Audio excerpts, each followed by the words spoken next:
Hi everybody, hope all is well. I just want to share with you a quick thought on this week's Parsha. The Torah portion is Vayichi. In this week's Parsha, Yaakov, our forefather Jacob, reaches the end of his life and he leaves his children, his grandchildren with these beautiful messages, blessings, prayers. And one of the things he does is he gathers Joseph's two children, Menashe and Ephraim, and he gives them a blessing, but he also tells Joseph that all the Jewish people will bless their children by his children. Like we say every Friday night, it's a tradition we have till this day. A father blesses his son and he says, Yisimcha lekim ke'Ephraim Menashe. God should make you like Ephraim and Menashe, who were Joseph's two children. Now, what's interesting is, why do we choose to say that our children should be like Ephraim and Menashe? There were many other great people throughout Jewish history. Why do we choose these two people specifically?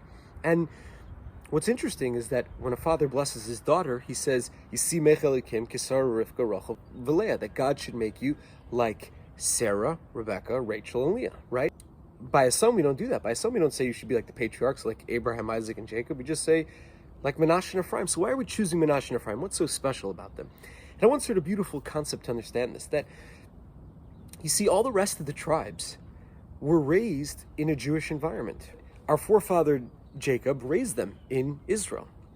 Ephraim and Menashe were raised by Joseph in Egypt, which was a spiritually bankrupt land. It was a place that was one of the worst places on earth, spiritually speaking.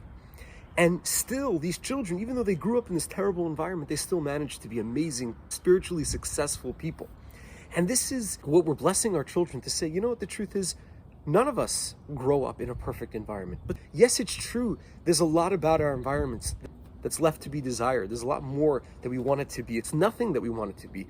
But the power of Menashe and Ephraim is that they were able to persevere and become great anyway.